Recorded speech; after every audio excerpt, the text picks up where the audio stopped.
So tapos na po ang ating online dialogue between Pastor Bacalares at Madam Darwin.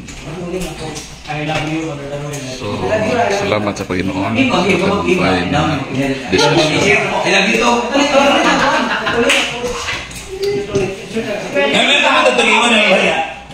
Abang Galoy, o saya to masulti sa debate. I love you. Ha? O saya to masulti. Ako masulti sa mga Pastor Bacalares, no?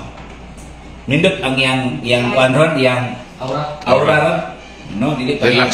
Relax lang. Nindot kayo resulta. Pero aduna lang nindot. Unsa man? Itong dili niya daw ato itong mga ratings. Iling goodbye. No, sa ilang founder. Dito gani sa naon na dito nung igliso na niya. Abi na gumagamit o siya og kanang mga Greek, mga Hebrew. O sa tawag paggamit sa Greek pag naon dagay kay balo. Mao na. Ya ko na tingaron nga basta maipit mo dakog tingog. Oh. Mo din ano basta maipit ano dakog tingog. Oh, ya. Are ko pudlo kana na. Ano magandang baki basta maipit no? Dakog tingog. Pare guda nang halas matumba ni mo nang balik para nimo. Siguro mamatumba nimo. Pam mo dira mo. Mo na, no? Pero pasalamat jud ko nga nahumana niya kay isog ko ni Pastor Bacalares sa panahon nga magdebate siya sa uban, magdidiskusyon siya. Karon, mura na gito kanang naman tayo tendency mo bahagi na natin. No? Samot na nga, may comment ka kanina. 5 years versus 12 years. Mo na nga, salamat sa parehapon. Imurag 5 years sa raang Nagluto, tigil siya. kaalam ito sa pare wala una rusi na katuig iskwila gamit yung iskwila. Mabita nga ko kayo pagdahalang sa pare ng kailan. Ano makidokumento ko pare din ko hilong din ko. Hilong lang. Ano man, may kaalam ang rusi na katuig naw sige pag nabasa ang to karon. Nya safety pa niya lumaluma ta nagsukol na. Kasi kami ganito. So say kasulti nato de. Musukol pare. Sa ato mga viewers. Nag-live ka? Kami hindi musukol pare ng Katoliko. Tapos lang ko sa. Salamat kay Merkulay at salamat po dahil sa atong mga lahat ng mga tagapagsubaybay. Abangan niyo po yung Tagalog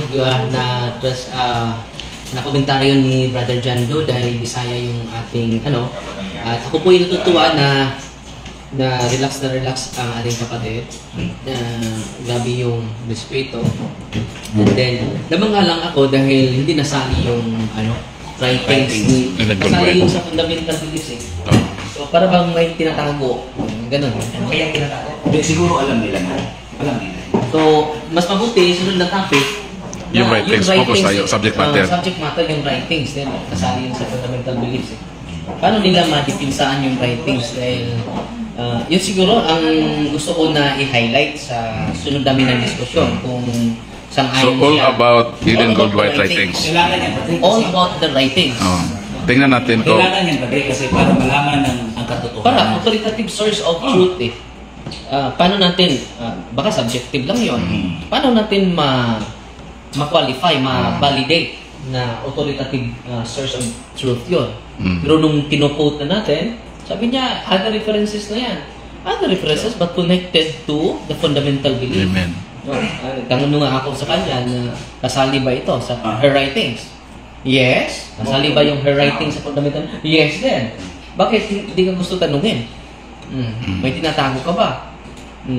Yun. Mahirapan talaga sila sa walang consistency. Yung mga writings ni kapatid niya Ellen G. White. And then, nakita natin na hindi pala kasali sa founders. Si Jesus Christ. Tatlo lang ang minamention niya eh. Apat yun? Si J.N. Andros. So yan lang. Pero kaibigan natin siya. Amen. Yan ang gusto ko sa after sa dialogue. Kaibigan natin. Ito kayo na mag-decide, di ba? Hindi ako mag-decide para sa inyo. Kayo na. Using your logic, using your reason, using your our common sense. Gamitin natin lahat. Kung valid ba? Kayo na mag-decide. Okay? So, naghihintay nga ako sa gagamitin niya yung Greek dahil tatanungin ko siya sa mga paano mag-Greek? Hindi alam ang noun ng ano?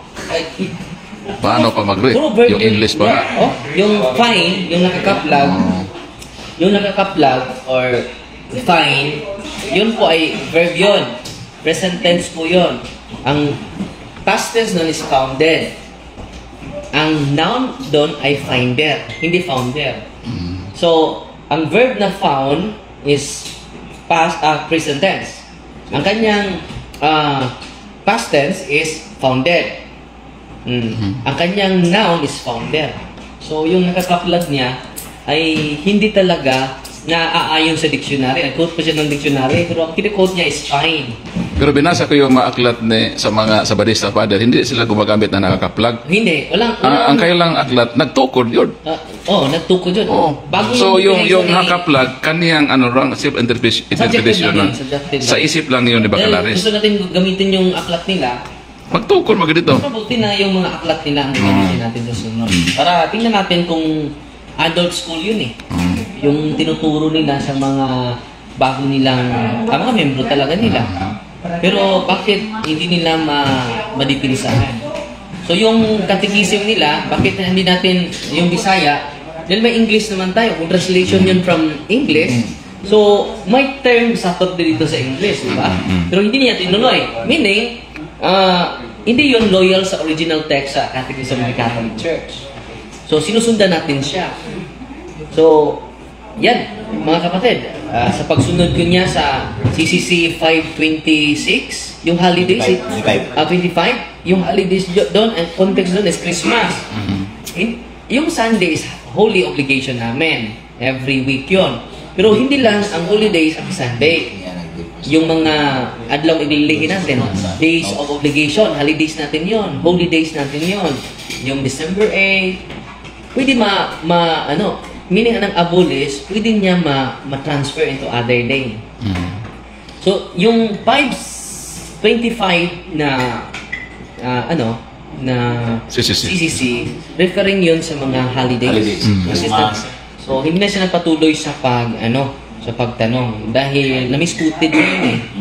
So, pero yung pangalawa at yung 2053, yun yung for Sabbath. Dahil ang simbahan may authority talaga. So, pwede niya baguhin. Yung may authority ang simbahan eh. Sila hindi makabago. Kasi yung Wala sa silang authority. Hebrews 7:12 yung change. Hebrew 7:12, biblical yun. Change ang ginagamit. Change. Ngayon nga ilisan ang balaod, ilisan ang pagkapari, ilisan sa balaod. Hebrew chapter 7 verse 12. So, wag meron magaling talagang i-change. change. I-change na daan sa Bible. So, ang kausaban, biblical. So, very biblical di ay ang Catholic. Praise the Lord. Salamat kay sa Ginoo kay na humanta niya. Kamo na i-decide asa yung bugat ang argumento niya. Ang Ginoo may magiya na to. Grabe nilang sisisigit. Okay, salamat, pre. First time to. Di ko po. Pero napay next time siguro. Pasalamat kung lipat. So, ang next time, pre, ano na? Masaya tag ulit. Yung about sa writings na ilang invite. Ano man? Kay karon pa jud may nakautap nga daghan di ito mapagtulog na si Sisi. Oh. Sisi. Sisi. Unino ito ta ika si Sisi ko na mundo. Nada di sa Captain Rock. Nasubkan na nagsida eh. On Sisi. Sisi. Pero bilang noon na kaya kuman abi ang ako nalilite ka po si Sisi. Mo na.